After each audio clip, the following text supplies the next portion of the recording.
नमस्कार, आप देख रहे हैं गरुड़ एक्सप्रेस न्यूज़ चैनल। आज हम बैठे हैं मध्य प्रदेश की खास शख्सियत श्री नवीन जी अग्रवाल के साथ, जो कि नीमच क्षेत्र में, नीमच ज़िले में आरटीओ बैरियर को लेकर एक लंबी लड़ाई लंबे समय से लड़ रहे हैं। आज इनसे चर्चा करेंगे कि किस तरह से आरटीओ बैरियर की जो लड़ाई ये लंबे समय से लड़ रहे हैं, किस तरह की परेशानी आई है और किस तरह के इनके अनुभव हैं। इनके ऊपर बहुत सारे मामले भी दर्ज हुए हैं और इन सारी चीज़ों को लेकर आज हम इनसे बातचीत करेंगे कि आरटीओ बैरियर को लेकर वर्तमान में क्या स्थिति है। और पाठकों को और देखने वालों को भी सभी को सुधी नमस्कार। जी, सबसे पहले तो बात करेंगे हम इस बात पर कि जो नया गांव बैरियर है उसके बारे में बताइए कि वर्तमान में जो ये आप एक लंबी लड़ाई लड़ रहे हैं, क्या है नया गांव बैरियर और नया गांव बैरियर को लेकर जो एक लड़ाई चल रही है वो किस बात को लेकर है?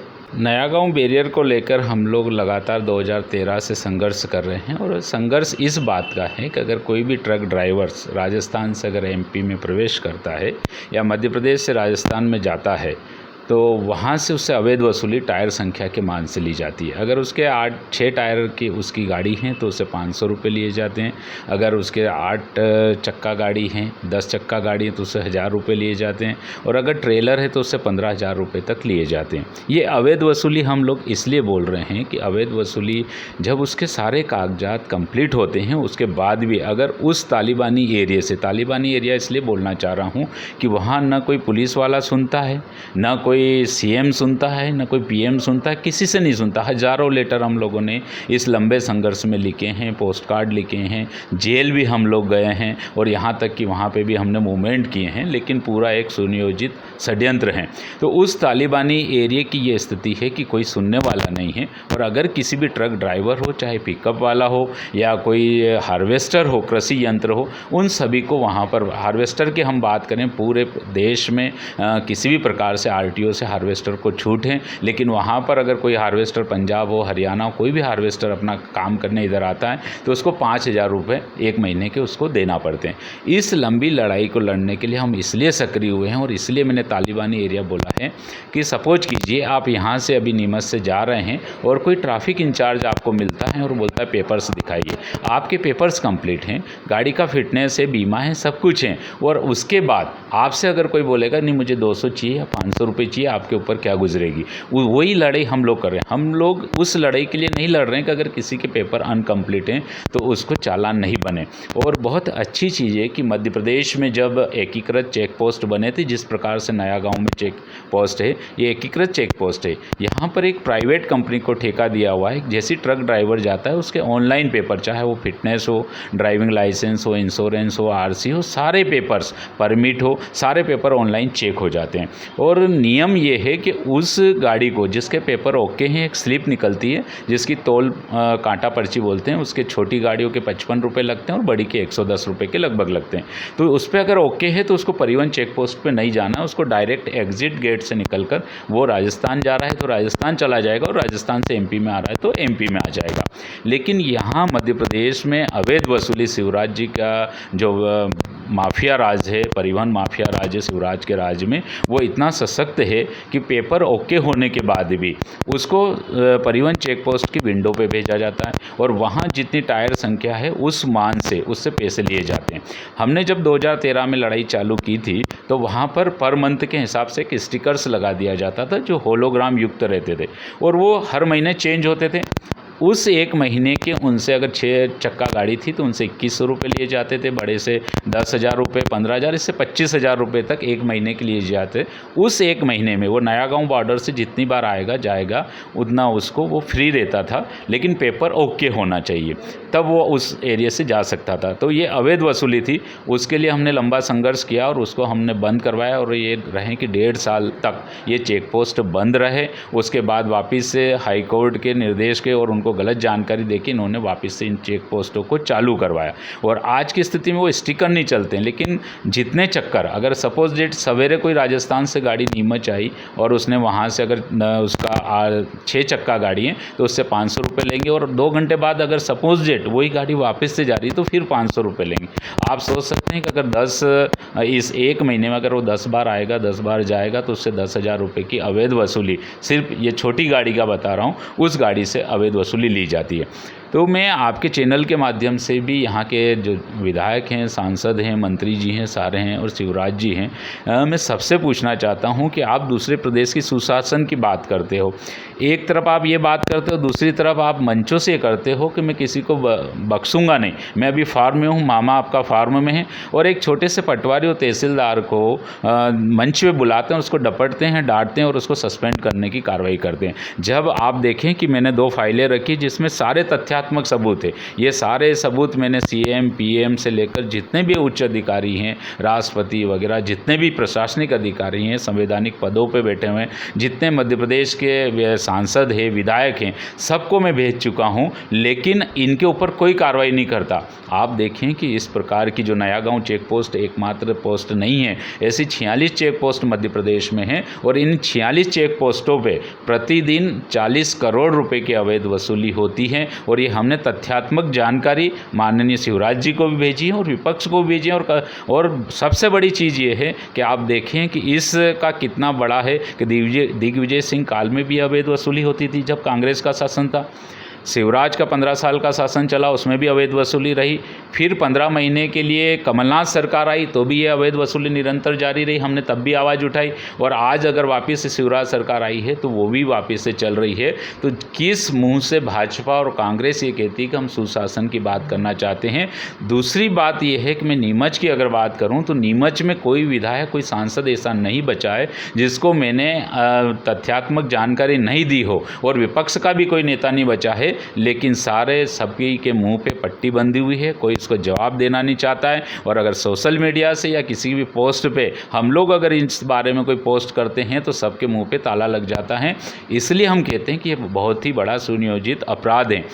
आप नवीन अग्रवाल आम आदमी पार्टी का कोई आरोप लगा सकता है, हमने तथ्यात्मक जानकारी दी, लेकिन हमारी ही जानकारी पे, हमारी ही शिकायत पे तत्कालीन कलेक्टर ने 28 अगस्त 2015 को वहाँ पर छापामार कार्रवाई की, जिसमें अनिल भाना तहसीलदार थे, उन्होंने वहाँ गए और वहाँ जाकर देखा, उन्होंने 1600 स्टिकर जब्त किए हैं अवैध होलोग्राम युक्त। और कलेक्टर साहब ने स्पष्ट लिखा है, नंद कुमारम जी ने, कि एक सुनियोजित अपराध है जिससे मध्य प्रदेश की छवि धूमिल हो रही है और प्रत्येक माह यहाँ पर स्टिकर बदले जा रहे हैं। उसके उन्होंने सभी को, उच्च मुख्यमंत्री को भी लिखा, लोकायुक्त को लिखा, EOW को लिखा, परिवहन मंत्री को लिखा, परिवहन कमिश्नर को लिखा, लेकिन उनके लेटर पे भी कोई संज्ञान नहीं लिया गया। बड़ी विचित्र चीज़ है कि उस ईमानदार कलेक्टर का जस्ट अगस्त में ये हुआ और नवंबर में उनका इसी बेस पे ट्रांसफ़र कर दिया गया। फिर आप देखें कि जिस प्रकार से ये लड़ाई लड़ रहे थे, यहाँ के एक और तत्कालीन SP की हम बात करें तो तरुण नायक उस टाइम SP हुआ करते थे, वो भी काफ़ी ईमानदार थे। और वास्तव में जो पुलिस विभाग में शपथ ली जाती है जिस प्रकार की, मैं जो भी भ्रष्टाचार होगा या कोई संविधान के विरुद्ध कार्य होंगे तो उसकी रक्षा के लिए मैं जनता की रक्षा करूँगा, उन्होंने वास्तव में वो धर्म निभाया था। और उन्होंने जब देखा कि जब हम लोगों ने उनसे पुलिस का सहयोग मांगा था, उन्होंने प्रॉपर दिया और वहाँ के लोगों के खिलाफ, वहाँ जो भ्रष्ट अधिकारी थे उनके खिलाफ रिपोर्ट दर्ज हुई, लेकिन यहाँ के राजनेता और उनको नहीं आया और उनको भी ट्रांसफ़र कर दिया गया।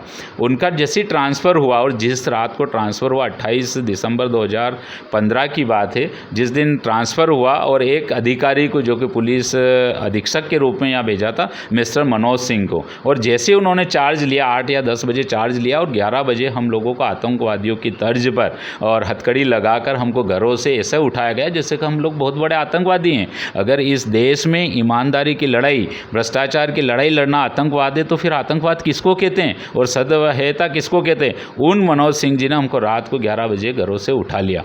तो आप देखें कि ये परिणति, और उस में हमारे ऊपर केस दर्ज किए, एट्रोसिटी एक्ट में केस दर्ज किए, ऐसी 18 धाराएं लगाई, 147, 148, 353, 323, 506, 494, जितनी गिनती उनको आई उतनी धाराएं हमारे ऊपर लगी गई। और आज हम लोग आज भी संघर्ष कर रहे हैं और माननीय न्यायालय में हमारा केस चल रहा है। हम उनके गवाहों को बुलाना चाह रहे हैं, लेकिन बड़े दुख की बात है कि आज 6 साल हो गए, गवाह टाल मटोल करके आज कोर्ट के सामने भी पेश होना उचित नहीं समझ रहे। इसलिए मैंने कहा है कि ये पूरा एक तालिबानी राज है। हम लोग और सब राजनेता अब अफगानिस्तान की बात करते हैं, वहाँ तालिबान की बात करते हैं। मैं आपके चैनल के माध्यम से यहाँ के शिवराज जी को, जो कि यहाँ के मामा कहलाते हैं और मुख्यमंत्री हैं, उनको चैलेंज करता हूँ, अगर तालिबानी राज देखना है तो कहीं जाने की ज़रूरत नहीं है। आप लोग ना आपको अफगानिस्तान जाना है ना पाकिस्तान जाना है, मेरे साथ इस मध्य प्रदेश की 46 चेक पोस्टों में से किसी भी एक चेक पोस्ट को चुन लीजिए, आपका मोबाइल घर पे रखिए और मेरे साथ चलिए। मैं बताऊंगा कि तालिबान राज किसको कहते हैं।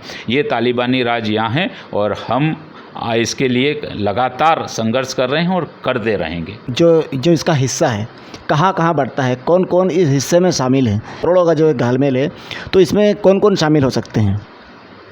इसमें मैंने बोला है कि उच्च राजनीतिक एवं प्रशासनिक अधिकारी सभी सम्मिलित हैं। हम लोग जब नयागांव बॉर्डर जाते थे और जाते हैं और वहाँ पे स्ट्रगल करते हैं, संघर्ष करते हैं, उनसे बात करते हैं, तो वहीं के कर्मचारी बोलते हैं कि भाई साहब ये हमारी जेब में नहीं जा रहा है। यहाँ के हम लोगों को कमिश्नर को भी देना पड़ता है, RTO को भी देना पड़ता है, ऊपर नेता लोगों को भी देना पड़ता है, CM हाउस तक भी हम लोगों को देना पड़ता है। और बहुत अच्छी चीज़ आपने पूछी है, मुझे याद आता है कि 2017-18 में एक ऑडियो वायरल हुआ था, जिसमें एक RTO बस में जा रहा था, उसका किसी ने टेप कर लिया था, पीछे बैठा हुआ जने ने। उसने ये बोला था कि हम लोग क्या करेंगे और कौन होता है कमिश्नर, RTO कमिश्नर कौन होता है? हम CM हाउस लगभग 80 करोड़ रुपए हर महीने भेजते हैं पूरे मध्य प्रदेश से। ये ऑडियो वायरल हुआ था, पेपर में, भोपाल के एक पेपर में छपा था, उसकी कटिंग भी मेरे पास है। तो उस जो वायरल हुआ था उसके आधार पर आप अंदाज़ा लगा सकते हैं कि किस प्रकार का भ्रष्टाचारी है। और उसकी प्रामाणिकता के रूप में मैं ये बोलना चाहूँगा कि जो प्रामाणिकता अपने आप सिद्ध होती है। मैंने बताया आपके सामने 2 फाइलें पड़ी हैं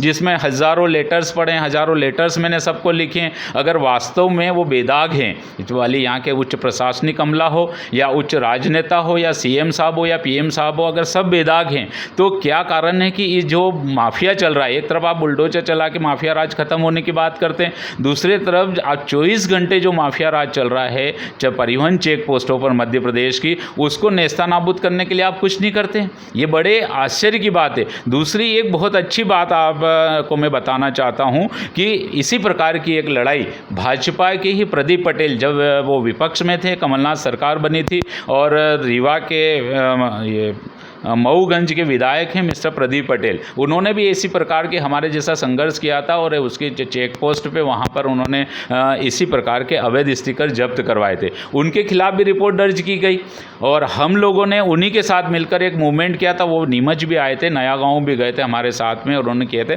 उसके बाद हमने भोपाल में माननीय शिवराज जी से मिले, कृष्णा गौड़ से मिले, भार्गव जी हमारे धरना स्थल पर आए थे और हम लोगों ने जब इनकी नेता प्रतिपक्ष की मीटिंग थी वहाँ पर भोपाल में इनके कार्यालय में, हम सब गए थे और उनको पूरे तथ्यात्मक हमने सबूत दे के आए। और माननीय शिवराज जी ने खुद बोला था, दूसरे दिन पेपर में एक स्टेटमेंट आया था कि परिवहन चेक पोस्टों पर भ्रष्टाचार बहुत बढ़ गया है, इसके खिलाफ हम लड़ाई लड़ेंगे। लेकिन बदकिस्मती है कि जब वो विपक्ष में थे ये बात बोलते थे, लेकिन जैसे उनकी सरकार आई फिर उन्होंने भूल गए। तो मैं बोलना चाहता हूँ कि ये तो अपने आप प्रमाणित हैं कि जो नया गांव में पैसा वसूला जा रहा है और इसी प्रकार से जो 46 चेक पोस्टों पे अवैध वसूली हो रही है उसका हिस्सा नीचे से लेकर संतरी से लेकर मंत्री तक जा रहा है और इसमें कोई दो राय नहीं। और नहीं जा रहा है तो आप तुरंत इस पर कार्रवाई करके और इसको बंद कीजिए। और इसके लिए तो माननीय नितिन गडकरी जी ने बोला है, उनके लेटर में स्पष्ट लिखा है कि ये चेक पोस्ट भ्रष्टाचार के अड्डे बन गए हैं, जो कि इन्हीं के पार्टी के हैं और हमारे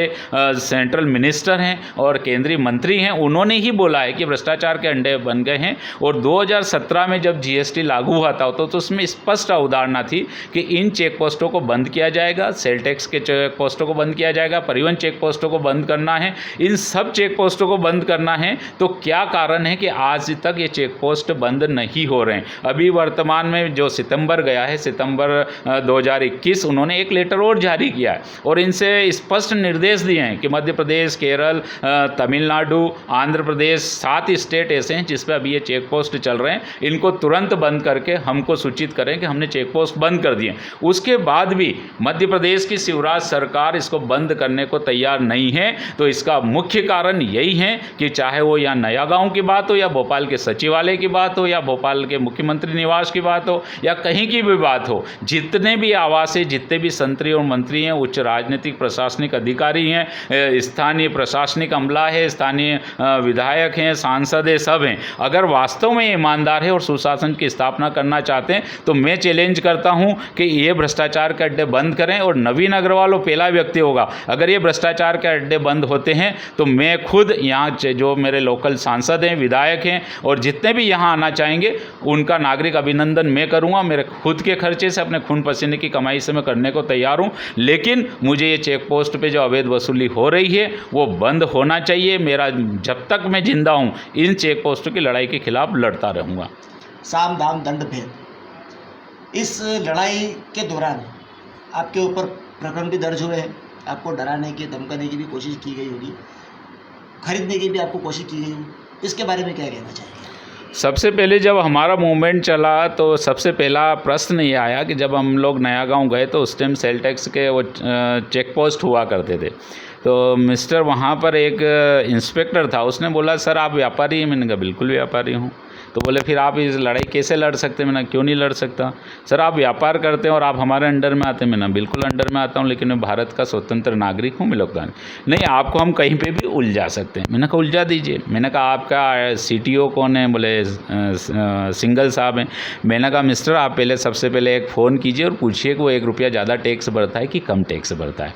फिर वो वहाँ से अंदर गए, थोड़ी देर में आए, नहीं मैं तो आपसे ऐसी मजाक कर रहा। मैंने पूछ लिया ना, संतुष्टि हो गई। मैंने कहा वो ईमानदारी की लड़ाई वही लड़ सकता है जिसका दामन पाक और साफ़ हो, और हमारी नीयत साफ़ है। आपके डिपार्टमेंट में अगर हम लोग 25 रुपये कस्टमर से ले रहे तो 26 रुपये बढ़ते हैं, 24 रुपये बनने का प्रयास हम नहीं करते, इसलिए हम लोग ये लड़ाई लड़ रहे हैं। दूसरी चीज़ में यहाँ एक जिला RTO हुआ करता था, सिंह साहब, वो मुझे ख़रीदने आए थे, मेरे चैम्बर में थे, आज भी उनकी शायद हो सकता है अगर वीडियो क्लिपिंग होगी तो मेरे पास सेव होगी, उसमें वो मेरी चैम्बर में आए थे। उन्होंने बोला कि नहीं ये लड़ाई बहुत ख़तरनाक है और यहाँ पे कहाँ तक लोग लगे हुए हैं, हो सकता है कि आपका किसी दिन एक्सीडेंट भी हो जाए। ये इस तरह से हमको डराने की धमकी दी गई, और आप चूँकि एक वर्कशॉप चलाते इसमें भी कुछ हो सकता है। मैंने कहा ठीक है। मैंने कहा मेरे पास 60 बीघा ज़मीन है, अगर ये वर्कशॉप मंगल होता है या कुछ होता है तो मैं खेती करके कर सकता हूँ, लेकिन मैं अपनी लड़ाई नहीं छोड़।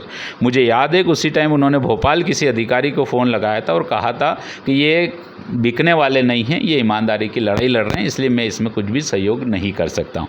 उसके बाद कुछ स्थानीय विधायकों ने मेरे मारुति तक अप्रोच किया और मारुति को बोला कि नहीं ये चूँकि राजनीति में है इसलिए इनका जो अथोराइजेशन है वो हटा देना चाहिए। लेकिन मारुति ने एक ही जवाब दिया कि वो हमारे गोल्ड मेडलिस्ट मतलब क्या बोले, आज 2004 से वो काम कर रहे हैं, और जब आज आप बात करो इन 10-12 सालों में कभी भी हमारे पास कस्टमर्स कंप्लेंट्स एक भी नहीं है। तो ऐसे का हम नहीं हटा सकते, ये आपकी व्यक्तिगत दुश्मनी हो सकती है, हमारी दुश्मनी, हम बिजनेस करते हैं। तो उसके बाद में कुछ हमारे परिवार के ऊपर भी काफ़ी लोगों के ऊपर प्रेशर आए, सभी तरह के प्रेशर बनाए गए। भैया चूँकि गवर्नमेंट ठेकेदारी करते थे और उनको भी कामों से रोका गया। भैया एक गवर्नमेंट कर्मचारी हैं, उनको जगह जगह साल भर में 6 जगह उनके ट्रांसफ़र किए गए। तो आप देखें कि ये बात सही है कि सत्य की लड़ाई बहुत डिफ़िकल्ट होती है, और बाद में परिणति आपने देखी, कलेक्टर ने हमारा साथ दिया, SP ने हमारा साथ दिया। नया SP जैसे मनोज सिंह आए तो रात को 10 बजे चार्ज लेते हैं, और क्या मजबूरियाँ थी कि 11 बजे हमको आतंकवादियों की तरह उठा के जेल में डाल दिया जाता है। आप देखो कि 8 दिन हम 6 पुरुष और 2 महिलाएं जेल में रहना, मतलब आप ये सत्य की लड़ाई। तो हम एक ही मुद्दे पे करते हैं कि सत्य परेशान हो सकता है, पराजित नहीं। और ये लड़ाई जो पेपर्स वाले पत्रकार लोग भी बोलते हैं बहुत लंबी लड़ाई है, मैं उनको एक ही उदाहरण देता हूँ। देश में मंगल पांडे ने 1857 में पहली गोली चलाई थी आज़ादी की। आज़ादी मिली हमको 1947 में, और बदकिस्मती से कह लो या किस्मत से मेरा भी नाम जो सरनेम है नवीन मंगल ही है। तो मैंने भी अगर 2013 में पहला ये अभियान चालू किया है, तो मैं इंतज़ार कर रहा हूँ। ये बहुत बड़ा षड्यंत्र है, और ये कलेक्टर साहब ने भी स्वीकार किया और हर लोग स्वीकार करते हैं कि बहुत बड़ा षड्यंत्र है। लेकिन इसमें निश्चित है हम ये बैरियर जिस प्रकार से 1.5 साल बंद रहे थे उसी प्रकार से आगे भी बंद कराएंगे, और ये चाहे कुछ भी कर ले। और हो सकता है मैं माननीय शिवराज जी से या प्रधानमंत्री से पूछना चाहता हूं कि क्या इस सच की लड़ाई में हमको नक्सलवादी बनना पड़ेगा? क्या हम ये बने कि उनसे प्रेरणा लें और यहाँ पर हम जाके कानून अपने हाथ में लें कि हम संवैधानिक तरीके से लड़ें? ये फैसला इनको करना है, क्योंकि जिस प्रकार से यहाँ अवैध कार्य कृत्य हो रहे हैं, उन अवैध कृत्य को रोकने के लिए अगर संविधान नहीं उठाता है, कदम नहीं उठाता है, तो किसी न किसी आदमी को नक्सलाइट बनना पड़ता है। एक सच की लड़ाई में नक्सली बनने की आपने बात कही है, मतलब क्या क्या हो सकता है उसमें? आप देखें कि कहीं न कहीं नक्सलवादियों का इतिहास पढ़ेंगे, मैं उस विवाद में नहीं जाना चाहता, लेकिन उनके साथ भी अन्याय हुआ था और आज वो नक्सलाइट बने थे। लेकिन ठीक है कि उन्होंने संविधान के साथ चलना स्वीकार नहीं किया या उनके साथ राजनेताओं ने लाभ उठाया, तो आज वो पीढ़ी दर पीढ़ी वो एक संघर्ष चल रहा है। उनका सीधा सा गणित ये है कि आज वो CRPF वालों के ऊपर अटैक करते हैं, वो अटैक करते हैं, वो गलत है। लेकिन कि मेरा बोलने का मतलब ये है कि अगर नक्सलाइट कोई बनना चाहता है, कहीं न कहीं वो मजबूरियों में बनता है। आतंकवादी बनता है तो कई मजबूरियों में जाके बनता है। तो क्या इस स्थिति में हम लोग इस सच की लड़ाई, जो सच की लड़ाई लड़ रहे हैं, हम संविधान प्रदत्त लड़ना चाहते हैं और आज तक हमने संविधान प्रदत्त लड़ा है? क्या हमारा जो जुनून है, चाहे आज देखें आपकी अंग्रेज़ों से जब लोहा लिया, चाहे मंगल पांडे हो, सुखदेव हो, राजगुरु हो, भगत सिंह हो, सुभाष चंद्र बोस हो, जितने क्रांतिकारी हुए, चंद्रशेखर आज़ाद हो, जितने क्रांतिकारी थे, उनको भी नक्सलाइट एज आतंकवादी और उनको देशद्रोही माना जाता था। लेकिन वो देश के लिए लड़ रहे थे। आज हम किसके लिए लड़ रहे हैं? हम देश के लिए लड़ रहे हैं। देश की में एक सुशासन की स्थापना के लिए लड़ना चाहते हैं, भ्रष्टाचार खत्म करने के लिए लड़ना चाहते हैं।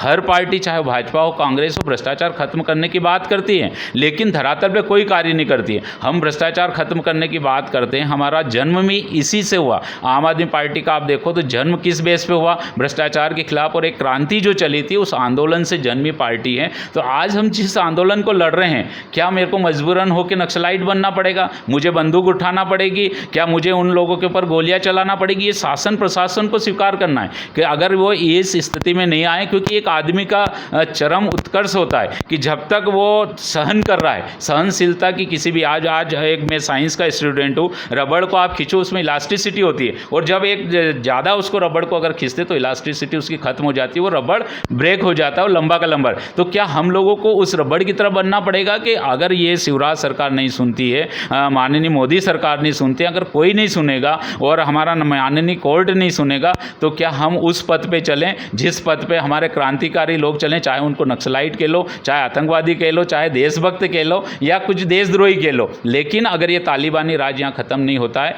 तो आने वाला समय शायद हमको उस पथ पे ले जाने के लिए अग्रसर होगा कि इस देश की रक्षा के लिए, इस देश में सुशासन स्थापित करने के लिए, और इन ट्रक ड्राइवर, जो गरीब ट्रक ड्राइवर से उनके साथ हो रहे अन्याय को बचाने के लिए, अगर हमें कभी नक्सलाइट जैसे या आतंकवादी बनना पड़े, या हम लोगों को कभी उस पथ पे चलना पड़े, तो हम तो अपने आप को सौभाग्यशाली मानेंगे कि हमने अगर बंदूक उठाई है तो ऐसे लोगों के खिलाफ उठाइए जो इस देश को खा रहे थे। हम किसी ईमानदार आदमी की, हम कोई CRPF के ऊपर गोली नहीं चला रहे। हम लोग ऐसे लोगों के खिलाफ लड़ेंगे जो लोग इस प्रकार के लोग बैठे हैं, क्योंकि डर होना बिल्कुल आवश्यक है। और अगर ये वास्तव में भ्रष्टाचारी हैं, और ये हम माननीय, अभी तक हम लोग माननीय कोर्ट में गए हुए हैं, माननीय कोर्ट से क्या निर्देश आते हैं, और अगर इस प्रकार का भ्रष्टाचार नहीं रुका तो हो सकता है कि मैं नहीं बनूं, मेरा भाई दूसरा बने, कोई बने, लेकिन इन बॉर्डरों का अंत निश्चित है। आज नहीं तो कल कोई न कोई ऐसा आदमी पैदा होगा। एक पिक्चर देखी थी कि इन लोगों के दिल में डर बैठना चाहिए कि भाई ये भ्रष्टाचार बंद करो, नहीं तो गब्बर आ जाएगा। तो हो सकता है कि वो गब्बर हम बने, या हम कुछ कदम उठाएं ताकि इस जैसे भ्रष्टाचार के अड्डे बंद हो, क्योंकि मामा के राज में नहीं है। मामा इस माफिया राज को ख़त्म नहीं करना चाहता है। ये हम लोग देख चुके हैं इस लंबी लड़ाई में। हम लोगों ने माननीय उच्च न्यायालय में भी हमने केस दर्ज किया था, जनहित याचिका लगाई थी। बड़ा दुख है, अब वो क्या कारण रहे क्या नहीं रहे, मैं माननीय न्यायालय के बारे में कुछ बोलना उचित नहीं समझूंगा, लेकिन लंच तक वो स्वीकार थे कि हम लोग इनको नोटिस जारी कर रहे हैं इन चेक पोस्टों के खिलाफ। और बाद में लंच के बाद हमको ये बोल दिया गया और फैसला सुना दिया गया, चूँकि आपके ऊपर एक केस दर्ज है इसलिए इसको जनहित याचिका नहीं माना जाता है। जनहित याचिका का मतलब होता है कि अगर उसका डायरेक्ट कोई इंटरेस्ट नहीं हो और वो दूसरों की लड़ाई लड़ रहा है, तो आज देखिए कि हम एक विसिल ब्लोअर एक्ट बना हुआ है, जिसमें ये रहता है कि उसको माननीय न्यायालय से और संविधान से उसको सुरक्षा मिलती है, क्योंकि वो भ्रष्टाचार के खिलाफ लड़ रहा है। आज हम विसिल ब्लोअर की भूमिका निभा रहे थे और हमारी जनहित याचिका को खत्म कर दिया गया। मुझे आज तक समझ में नहीं आया। ठीक है, माननीय न्यायालय को कुछ लगा होगा। हम लोगों ने बहुत प्रयास किए थे, लेकिन हर आदमी उनके प्रेशर को, जब हमने ये जनहित याचिका लगाई और मैं आपके चैनल को पहले भी अभी वक्त कर चुका हूँ कि किस प्रकार से मेरे ऊपर, परिवार के ऊपर मुसीबतें आई है, उन मुसीबतों को देख के कोई भी आदमी दूसरा इस चीज़ के, क्योंकि मेरे जितने साथी इस संघर्ष में शामिल हैं सबके ऊपर केस इन्होंने दर्ज किया हुआ है, तो वो लगा नहीं सकते थे। तो उनके ऊपर जो ये सुनते हैं, क्योंकि बहुत बड़ा माफिया है और माफिया से टकराना, आज एक छोटा सा नीमच का कोई माफिया हो उसके खिलाफ लोग बोलने को तैयार नहीं होते हैं। तो आप सोचें कि ये पूरे मध्य प्रदेश का बहुत बड़ा माफिया और पूरे देश का बड़ा माफिया, इसके खिलाफ कौन बोलने को तैयार होगा। मैंने आपको पूरा विस्तृत बताया था किस प्रकार से हम लोगों के ऊपर ये हुए, तो इस कारण से कोई तैयार नहीं हुआ। लेकिन हमारी लड़ाई जारी है और अभी हमारे ऊपर जो केसेस चल रहे हैं उन केसेस की बात कराएं कि किस प्रकार से फर्जी केस हैं, कि माननीय न्यायालय, नीमच का न्यायालय बार बार उनको नोटिस भेज रहा है गवाहों को, लेकिन कोई भी गवाह आने को तैयार नहीं है। और वो अभी मात्र 13 गवाहों में से सिर्फ 3 गवाहों की गवाही हुई है। और आप देखें कि 2015 में केस रजिस्टर्ड हुआ और आज 2022 चल रहा है, इन 7 सालों में मात्र 3 गवाह आए हैं। तो आप देख सकते हैं कि किस प्रकार से वो इस केस को लटकाए रहना चाहते हैं ताकि हम वहाँ जाके संघर्ष नहीं कर पाएँ और ये जो अवैध वसूली हो रही है वो लगातार जारी रहे। और जिस प्रकार से मैंने जो नाम लिया था कि नहीं, मतलब एक ईमानदार कलेक्टर का ट्रांसफ़र होना, फिर उसे ईमानदार एसपी का ट्रांसफ़र होना, ये सारी चीज़ें कोई पूर्व षड्यंत्रकारी हैं। और ये बड़ी पोस्टों के ट्रांसफ़र होते हैं, आप और हम सब समझते हैं कि कोई उज्जैन संभाग से नहीं होते हैं, वो सीएम हाउस और सचिवालय से होते हैं। तो आप खुद अंदाज़ा लगा सकते हैं कि कितना बड़ा माफिया है और कौन कौन लोग इसमें मिले हुए हैं। हमें समय का इंतज़ार है कि अगर जब हमारी सरकार बनेगी, आप देखें कि पूरा भ्रष्टाचार बंद होगा। और जब तक हमारी सरकार नहीं बनती, हम संवैधानिक तरीके से इसमें कोशिश कर रहे हैं। और जिस दिन सिर से पानी ऊपर निकल जाएगा, मैं पूर्व में भी बोल चुका हूं कि आगे हमें क्या करना है। हम लोग अगर उस पथ पे अग्रसर हुए तो हम अपने आप को सौभाग्यशाली मानेंगे। क्यों मानेंगे? इसलिए मानेंगे कि हमने सच की लड़ाई के लिए उठाए हैं। और ये भाजपा वाले ही बोलते हैं कि धर्म की रक्षा के लिए शस्त्र उठाना कोई डिफ़िकल्ट नहीं है, तो हम भी बोल सकते हैं कि भ्रष्टाचार के खिलाफ हम धर्म, तो मैं हिंदू हूँ तो हिंदू धर्म पालेंगे, मुस्लिम है मुस्लिम धर्म पालेंगे, लेकिन उस सब धर्मों से बड़ा धर्म अगर हमारा धर्म है तो भारतीयता का धर्म है। उस भारतीयता और उस देशभक्ति के ऊपर अगर कोई भी आंख उठा के देखेगा और इस प्रकार के अवैध कृत्य करेगा तो हम हर संभव कदम उठाने के लिए तैयार हैं। राजनीति की आपने बात की है, देश के 2 प्रदेशों में आपकी सरकार अभी है, दिल्ली और पंजाब में। क्या देखते हैं अगला मिशन मध्य प्रदेश या गुजरात? चूँकि मध्य प्रदेश के चुनाव 2023 अक्टूबर नवंबर में है और उसके पहले हिमाचल प्रदेश और गुजरात में हैं। हम लोगों की जिस दिन पंजाब हमने फतह किया है उसके दूसरे दिन से हमारी टीमें हिमाचल प्रदेश और गुजरात में पहुंच चुकी हैं। और आप देखें कि इन 7 सालों 2014 से विश्व की सबसे बड़ी पार्टी होने का दावा करने वाली भारतीय जनता पार्टी के जो प्रधानमंत्री जी हैं, मोदी जी हैं, प्रधानमंत्री जी तो मेरे भी हैं लेकिन जो सर्वे सर्वा हैं मोदी जी, वो आज तक कभी गुजरात में 3 दिन नहीं रुके। आपने अभी पढ़ा होगा, देखा होगा कि उनको 3 दिन गुजरात रुकना पड़ा। और पंजाब चुनाव की जैसी फतह हुई दूसरे 2 दिन उनको वहाँ पे रोड शो करना पड़ा। आप देखें कि किस प्रकार से आम आदमी पार्टी का डर नरेंद्र मोदी जी से लेकर यहाँ के इनके छोटे पंच तक को हो गया है। और ये हिमाचल प्रदेश की विधानसभा में वहाँ के मंत्री ने बोला है कि सर काम कर लीजिए नहीं तो अरविंद केजरीवाल आ जाएगा। तो आप ये देखें कि जो काम की राजनीति हम लोग कर रहे हैं, चाहे वो शिक्षा हो, बिजली हो, स्वास्थ्य हो, महिलाओं के लिए सीसीटीवी कैमरे हो, महिलाओं की सम्मान की बात हो, रोजगार की बात हो, भ्रष्टाचार खत्म की बात हो, हमने धरातल पे करके दिखाए, भाषणों में नहीं दिखाए। और भाजपा और कांग्रेस सिर्फ धर्म की राजनीति करती हैं। भाजपा जब चुनाव आते हैं, आज मध्य प्रदेश में, गुजरात में इनमें चुनाव आना है तो ये इन्होंने दंगे के रूप में चालू कर दिया और बुलडोजर चलाने लग गए। अरे एक आदमी के जुर्म की सजा आप पूरे परिवार को नहीं दे सकते, वे संविधान में नहीं। आपके लिए कोर्ट है, जिस प्रकार से हम ये लड़ाई कोर्ट के माध्यम से लड़ना चाह रहे हैं, आप भी कोर्ट में जाइए, आपकी पुलिस को, आपके प्रशासन को इसका सशक्त बनाइए। अगर किसी ने पत्थर फेंका है तो वो किसी समुदाय का नहीं है, किसी वर्ग विशेष का नहीं है, वो पत्थर फेंकने वाला संविधान विरोधी है, उसको जस्टिफाई कीजिए। और आप ऐसी व्यवस्था कीजिए, फास्ट ट्रैक बनाइए कि अगर कोई दंगे में शामिल होता है तो उसको 7 दिन में सजा मिले, लेकिन वो कोर्ट के माध्यम से मिलना चाहिए। आप मुख्यमंत्री या यहाँ पे नरोत्तम मिश्रा गृह मंत्री जज नहीं है या सुप्रीम कोर्ट के जज नहीं है, वो डायरेक्ट फैसले ले रहे हैं, उनके मकान तोड़ रहे हैं, ये बिल्कुल गलत है, हम इनका विरोध करते हैं। तो भारतीय हम जो बात करना चाह रहे थे कि हमारा जो मिशन है वो गुजरात और उसके बाद में हमारा हिमाचल प्रदेश, इसलिए कि हम काम की राजनीति करना है, हम धर्म की राजनीति नहीं करते हैं। इस प्रकार के जो गलत कार्य करते हैं वो हम लोग उसका सहाय नहीं करते हैं और लोगों ने बिल्कुल तहे दिल से स्वीकार किया है। आप अगर इस भारत देश की बात करना चाहते हैं तो मुझे इस 74 सालों में एक सीएम बता दीजिए जिस सीएम ने ये कह के बोला हो कि अगर चुनाव में गया हो कि मैंने अगर कोई काम किया है तो मुझे वोट दीजिएगा, नहीं तो मत दीजिएगा। ये अरविंद केजरीवाल और आम आदमी पार्टी की सरकार है कि जब दिल्ली में अभी लास्ट जो चुनाव लड़े गए थे उसमें उसने क्लियर बोला कि अगर मैंने कोई कार्य किया है तो मुझे वोट देना, नहीं तो मत देना। ये आम आदमी पार्टी की ताकत है और उन्होंने काम किया। इस कारण से हम तीसरी बार 70 में से 63 सीटें लाके हमने सरकार बनाई।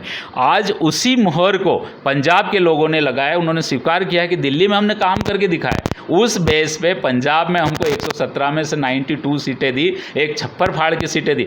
आप देखें कि राजनीति की बात करते हैं, आज हम तो नए लोग हैं, हमको राजनीति नहीं आती है, लेकिन ये पंजाब गवाह है कि जब जनता किसी मॉडल को चुन लेती है तो अच्छे अच्छे लोगों को धूल चटा देती है। उसका मैं उदाहरण देना चाहता हूँ। चन्नी साहब हो या नवजोत सिंह सिद्धू हो, अकाली दल के प्रकाश सिंह बादल हो या कोई भी हो, 5 पूर्व सीएम बिल्कुल वहाँ से चुनाव आ रहे हैं। चन्नी साहब की अगर बात करूँ, पदेन सीएम थे कांग्रेस के, उनको अगर किसी ने हराया है तो मात्र एक जो मोबाइल रिपेयर की दुकान पे 6000 की नौकरी करता था उसने उसको हराया, चन्नी साहब को हराया। तो आप देख सकते हैं कि किस प्रकार से लोग एक विकल्प तलाश कर रहे हैं और उनको विकल्प आम आदमी पार्टी के मिला है। और हिमाचल प्रदेश और गुजरात की अगर हम बात करते हैं तो स्पष्ट परिलक्षित है कि वहाँ आज की लड़ाई भाजपा और आम आदमी पार्टी है, कांग्रेस में कहीं नहीं है। हिमाचल की बात करें, आम आदमी पार्टी की लगातार वहाँ रैलियाँ हो रही है, रोड संपर्क हो रहा है, संवाद यात्राएं हो रही हैं और वहाँ पर पब्लिक उनके साथ जुड़ती जा रही। आज कांग्रेस की बात करें तो वहाँ पर आज तक कोई राष्ट्रीय नेता नहीं पहुँचा है। हिमाचल प्रदेश में आप देखेंगे जेपी नड्डा वहीं के रहने वाले जो इनके राष्ट्रीय अध्यक्ष हैं और जेपी नड्डा ने वहाँ पर कमाल संभाल ली और वहाँ पर जयराम ठाकुर जो उनको हाशिए पे डाल दिया गया और उनके कहीं कटआउट नहीं लगाए जाए। तो आप देख सकते हैं कि आम आदमी की पार्टी का डर विश्व की सबसे बड़ी पार्टी भाजपा को किस प्रकार से सता रहा है कि जेपी नड्डा एक हिमाचल प्रदेश में जहां मात्र 68 सीटें वहां पे उनको स्थायी बसेरा करना पड़ गया। दूसरी तरफ जहां 90 सीटें है, अगर गुजरात की बात करें तो वहां नरेंद्र मोदी जी को चुनाव के जस्ट पंजाब फतेह के जस्ट बाद 2 दिन रुकना पड़ गया और अभी ये प्रधानमंत्री जी को 3 दिन रुकना पड़ा। मैं चैलेंज के साथ कहता हूं कि गुजरात मॉडल अभी हमने पूरा ओपन कर दिया। गुजरात मॉडल किसी ने नहीं देखा था, सिर्फ नाम देखा था, लेकिन दिल्ली मॉडल आपने आपके चैनल के माध्यम से राष्ट्रीय हर आदमी ने देखा है कि दिल्ली में किस प्रकार से सुधार हुए हैं। इन सब चीज़ों से डर के आज भाजपा बहुत घबराई हुई है और उनका डर दूसरे रूप में मैं अगर उल्लेख करना चाहूँ तो कांग्रेस का अशोक जी गहलोत ने, जब हम पंजाब जीते उन्होंने वहाँ पर सरकारी अस्पतालों में सारी दवाइयाँ फ्री कर दी, सारे टेस्ट फ्री कर दिए, बोले सारे टेस्ट हम लोग फ्री करेंगे। दूसरी तरफ अगर हम लोग यहाँ की बात करें, मध्य प्रदेश की शिवराज सरकार की मामा की बात करें तो उन्होंने स्पष्ट कर दिया है कि हम हर स्कूल में हर जिले स्तर पे एक सीएम राइज स्कूल खोलने जा रहे हैं जो दिल्ली तर्ज पे होगा और यहाँ के प्रिंसिपल्स जितने भी प्रिंसिपल्स हर जिले से 2-2 प्रिंसिपल्स को दिल्ली में ट्रेनिंग लेने के लिए भेज रहे हैं। एक बार पहले भेज चुके हैं और एक बार वापस से भेज रहे हैं। तो ये डर होना चाहिए। हम तो आम आदमी हैं, हम क्रांतिकारी हैं और क्रांति से पैदा हुए हैं और क्रांति से निकले। हमें क्या करना, हमें राजनीति से कोई मतलब नहीं। अगर ये शिवराज जी सुधर जाए, गहलोत जी सुधर जाए तो हम तो घरों में बैठ के अपना व्यवसाय करेंगे, लेकिन इनको सुधरने का जो हमने बीड़ा उठाया है, हम तो बिना चुनाव लड़े, मध्य प्रदेश में बिना चुनाव लड़े अगर उस पद पे चल रहे हैं, लोगों के टैक्स के बदले अगर हम लोग कोई सुविधाएं दिल्ली में दे रहे हैं तो वही मांग हम लोग यहाँ की कर रहे हैं। आज का सबसे तत्कालिक मुद्दा मैं आप लोगों को बताता हूँ कि पेट्रोल हम लोग दिल्ली में 100 रुपये में दे रहे हैं, यहाँ मामा 120 रुपये में दे रहा है। दूसरा हम डीजल की बात करें तो हम डीजल 90 रुपये में दे रहे हैं, यहाँ मामा जी 104 रुपये में दे रहे हैं। कर रहे सर, मैं तो ये बोलना चाहता हूँ मध्य प्रदेश के प्रदेशवासियों की मामा नहीं सुन रहा है। ठीक है, हम तो गरीब लोग हैं और ये मध्य प्रदेश की जनता शायद ना समझे, आप इनकी नहीं सुन रहे हो, लेकिन इनके आका नरेंद्र मोदी जी ने कल सभी चैनलों पर एक स्पष्ट बोला है कि मैं सभी मुख्यमंत्रियों से निवेदन करता हूँ हाथ जोड़ के कि अपना टैक्स कम करे। ये मैं तो विपक्ष में हूँ, उनसे भी बोलूँगा उनका जो एक्साइज ड्यूटी वो कम करें। लेकिन हमारी बात अगर शिवराज मामा नहीं मानता है, दिल्ली से 20 रुपये टैक्स ज़्यादा ले रहे हैं, डीजल पे 10 रुपये ज़्यादा ले रहे हैं, तो कम से कम भाई अपने मोदी जी की बात मान लो और वो टैक्स कम कर दो। हम तो ये मानेंगे कि चलो हमारी बात नहीं मानी, दिल्ली सरकार की नहीं मानी, कम से कम हमारे मोदी जी की बात मान ली, जनता को राहत मिलेगी। तो आप देखें कि इस पूरे सिनेरियो में अब हर भली चाहे स्टेट 29 स्टेट हमारे देश में हैं जो केंद्र शासित और दूसरी हैं, उस 29 स्टेट में सारी सुविधाएं देने के बाद भी मध्य प्रदेश सरकार 1450 करोड़ के सरप्लस बजट है। और हमारे यहाँ मामा की सरकार जो शिवराज की सरकार है 45,000 रुपये का, कि बच्चा भी अगर पैदा होता है तो 45,000 रुपये का कर्जा लेकर वो पैदा होता है, इतना कर्ज में। तो मैं चैलेंज करता हूँ, केग ने ये ऑडिट किया है कि दिल्ली सरकार सरप्लस में, उसके अलावा सारी सरकारें कर्जे से डूबी हुई। आने वाले समय में मैं ऐसा ना हो कि मेरा देश को भी श्रीलंका जैसे हालत बनना पड़े। 90% जीडीपी का 90% लगभग हमारे देश के ऊपर कर्जा है और श्रीलंका के ऊपर जीडीपी का 117 हो गया था, हम 27 कदम पीछे हैं। ऐसा ना हो कि हमको श्रीलंका का जो हालत हो रहे हैं उन हालतों का हम लोगों को सामना करना पड़े। मैं साइंस का स्टूडेंट हूँ, आप देखें कि अगर इस देश को विकास के पथ पर ले जाना है तो हमें साइंस के रूप में काम करना पड़ेगा। धर्म की राजनीति से आज तक कोई देश आगे नहीं बढ़ा है। हमें शिक्षा की बात करना पड़ेगी, स्वास्थ्य की बात करना पड़ेगी, बिजली की करना पड़ेगी, हमारे बच्चों के अच्छे स्कूलों की शिक्षा की बात करना पड़ेगी। अच्छा स्वास्थ्य होगा तो अच्छा विकास होगा। हमको साइंस की बात करना पड़ेगी। इन चीज़ों की बात करें, बहुत हो गया। जो अंग्रेज़ों ने फुट डालो राज करो की नीति जारी की थी, उस नीति को कम से कम बाबा साहब का जो संविधान है उसके अनुरूप ख़त्म कर दीजिए। और इस देश को अगर वास्तव में आगे बढ़ाना है तो एक जो अरविंद केजरीवाल का दिल्ली मॉडल और पंजाब मॉडल अभी चालू हुआ है, उस मॉडल पे पूरे देश को आना पड़ेगा। तभी हम लोग उस पद पे चलेंगे कि जब राफेल आएगा तो हम ताली नहीं बजाएंगे। ये मेरे लिए दुख की बात है, आपके लिए तकलीफ है। पूरे देश के 130 करोड़ लोगों का अपमान है कि जिस दिन राफेल आए हमारा गृह मंत्री जाके नींबू लटकाते हैं, उसकी पूजा करते हैं। अरे सर, आपने देखा है फ्रांस की कितनी पॉपुलेशन है? मात्र 7 करोड़ पॉपुलेशन है और आज हम कहने पे 130 करोड़ लोग हैं और 130 करोड़ लोग उस दिन ताली बजा रहे थे। मैं अपने आप को शर्म महसूस कर रहा था कि मैं इंजीनियर हूँ, एक वैज्ञानिक हूँ और मुझे इस राफेल के आने पर ताली। उस राफेल से अच्छे राफेल अगर इस देश में सुविधा हो तो उससे कई गुना अच्छे राफेल हम बना सकते हैं, क्योंकि हमारे में दिमाग है। आप वर्ल्ड की चाहे गूगल हो, एप्पल हो, कितनी भी 10 बड़ी कंपनियों को चुन लीजिए, उस 10 बड़ी कंपनियों में अगर कोई सीईओ है तो वो हमारे भारत का है और भारतीय मूल का है। ये हमारी काबिलियत है। हम 7 करोड़ वाले ने हमको राफेल भेजा, हम ताली बजा रहे हैं। दूसरा, अगर देशभक्ति की भावना सीखें तो ये भाजपा वाले हमें क्या देशभक्ति की भावना सिखाएंगे? देशभक्ति की भावना सीखना है तो यूक्रेन से सीखो। यूक्रेन में मात्र 4 करोड़ लगभग पॉपुलेशन है, मध्य प्रदेश के लगभग बराबर है। आज उसने रूस को 2 महीने से लटका के रखा और उससे युद्ध लड़ रहा है। और आज चाचा नेहरू की बात करें, उस टाइम चीन ने हमारे साथ धोखा किया, हमारी जमीन हथियाई। आज अगर हम मोदी जी की बात करते हैं जो राष्ट्रवादी होने का बात करते हैं, अरुणाचल प्रदेश में पूरा गांव बसा लिया और हम 130 करोड़ लोग मूक दर्शक बन के बैठे रहे। अरे अगर आप में देशभक्ति है और आप में वास्तव में करने की तमन्ना है तो 130 करोड़ लोगों को, आप चूंकि आप सबके प्रधानमंत्री आदेश दीजिए, हम लोग चीन में घुस जाएंगे। 130 जब 4 करोड़ के लोग विश्व की सबसे बड़ी महाशक्ति रूस से लड़ सकते हैं, हम 130 करोड़ लोग हैं, हम चीन से नहीं लड़ सकते, पाकिस्तान से नहीं लड़ सकते। ये सिर्फ हमारी नपुंसकता है और इस कारण से हम डर के बैठे हैं। अगर वास्तव में देशभक्त बनना है तो सिर्फ तलवारें लहराने से काम नहीं होगा, हमको हमारे बॉर्डर पे जवाब देना पड़ेगा। हमारी कलम की ताकत से, हमारी साइंस की ताकत से और हमारी बुद्धि की ताकत से देंगे। उस दिन वास्तव में ये देश विश्वगुरु बनेगा। सिर्फ ताली बजाने से विश्वगुरु नहीं बन सकता। तो ये थे नवीन जी अग्रवाल, बहुत धन्यवाद। आज हमारे साथ आए, बैठे, बहुत बहुत धन्यवाद।